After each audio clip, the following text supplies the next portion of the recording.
India முழுவதும் இதே நிலைதான் நீடிக்கின்றது. அது குறிப்பாக தமிழ்நாட்டிலும் அதான் நீடிக்கின்றது. ஆகவே தோழர்களே, நாம் நம்மை பாதுகாக்க வேண்டும் என்று சொன்னால் அனைத்து சமுதாய மக்களும் மட்டுமல்லாது உழைக்கின்ற மக்கள் அனைவரும் ஒன்றிணைந்து ஒவ்வொரு மனிதனுடைய உரிமைகளையும் நாம் பெறுவதற்கு நாம் தொடர்ச்சியாக போராட வேண்டியிருக்கின்றது. இப்பொழுது சட்டமன்ற தேர்தல் வந்துவிட்டது. தேர்தலுக்காக தன்னுடைய கட்சிக்காகவும் தன்னுடைய ஜாதிக்காகவும் அவர்களை நிப்பாட்டி அவர்கள் ஓட்டுக்காக இப்பொழுது நம்மளை கையேந்து வருவார்கள். தோழர்களே, நாம் எப்பொழுதும் ஒரு முனைப்போடு நம்மை பாதுகாக்கின்ற நமது உரிமையை பெற்றுக் கொடுக்கின்ற வேட்பாளர்கள் யார் என்று பார்த்து அவர்களுக்கு ஓட்டளிக்கக்கூடிய நிலைமையை தமிழ்நாடு முழுவதும் உழைக்கின்ற மக்கள் முடிவெடுக்க வேண்டும். ஆனால் இங்கே நமது மக்கள் ஒரு நல்ல முடிவெடுத்திருக்கிறார்கள்.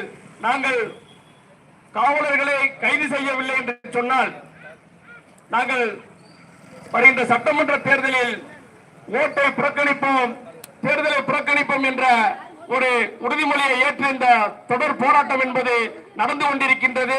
தொடர்ச்சியாக 13வது நாளாக நடைபெறுகின்ற அந்த ஆர்ப்பாட்டத்தில், அந்த போராட்டத்தில் தோழர்கள் அனைவரும் கொஞ்சம் கூட சளைக்காமல் எங்களுக்கு படுகொலை செய்த காவலர்களை கைது செய்ய வேண்டும் என்ற முனைப்போடு தொடர்ந்து போராடி கொண்டிருக்கிறார்கள். நாங்களும் புதுக்கோட்டை மாவட்டத்திலிருந்து தோழர்கள் வந்திருக்கின்றோம். மக்கள் உரிமைக்கான கூட்டமைப்பு என்ற ஒரு கூட்டமைப்பை நாங்கள் ஒரு 6 அமைப்புகள் சேர்ந்து புதுக்கோட்டை மாவட்டத்தில் நடத்தி கொண்டிருக்கின்றோம். அங்கே இருக்கக்கூடிய அநீதிகளுக்கு எதிராக தொடர்ச்சியாக நாங்கள் போராடி கொண்டிருக்கின்றோம். இந்த ஆகாஷனுடைய படுகொலைக்கு நீதி கேட்டும் நாங்கள் எங்களுடைய மக்கள் உரிமைக்கான கூட்டமைப்பின் சார்பிலும் புரட்சிகர கம்யூனிஸ்ட் கட்சியின் சார்பிலும் புதுக்கோட்டை மாவட்டத்தில் மட்டுமல்லாது இன்னும் பல மாவட்டங்களில் இந்த போராட்டத்தை எடுத்து செல்வதற்கு நாங்கள் உறுதியாக இருக்கின்றோம். தொடர்ந்து போராடுவோம். குற்றவாளியான காவலர்கள் அனைவரும் கைது செய்யும் வரை நாம் தொடர்ச்சியாக போராடுவோம் என்று கேட்டுக்கொண்டு விடைபெறுகிறேன். நன்றி, வணக்கம்.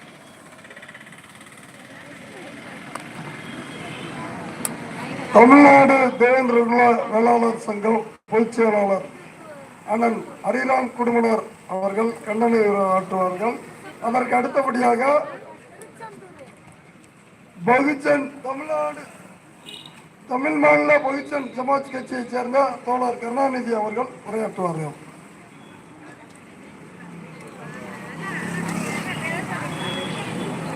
என் இன சொந்தங்களே,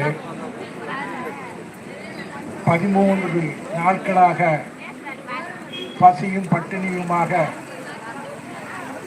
போராடி கொண்டிருக்கக்கூடிய என் இன சொந்தங்களே,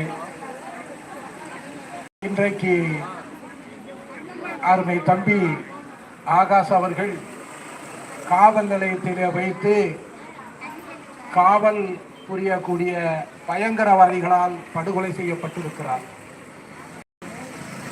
அந்த காவல் நிலையத்திலே படுகொலை செய்துவிட்டு இன்றைக்கு நீதிமன்றம் யாரெல்லாம் இந்த கொலைக்கு காரணமானவர்களோ அவர்கள் மீது கொலை வழக்கு பதிவு செய்ய வேண்டும் என்று நீதிமன்றம் உத்தரவிட்ட பிறகு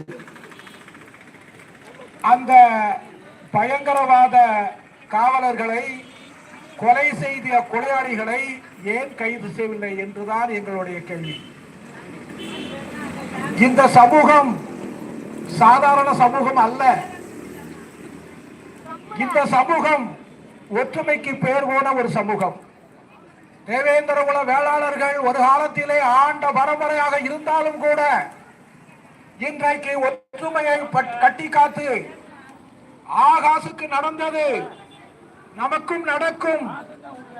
காவல்துறை இப்படி ஒரு படுகொலையை செய்திருந்தாலும் அந்த காவல்துறையை சட்டப்படி நீதிமன்றத்திலே நிறுத்தி அவர்களுக்கு கொலை குற்றத்திற்கு என்ன தண்டனை வாங்கி கொடுக்க வேண்டுமோ அந்த தண்டனையை வாங்கி கொடுப்பதற்கு இந்த சமூகம் நிச்சயம் ஒரு பெரிய போராட்டத்தை செய்து கொண்டே இருக்கும்.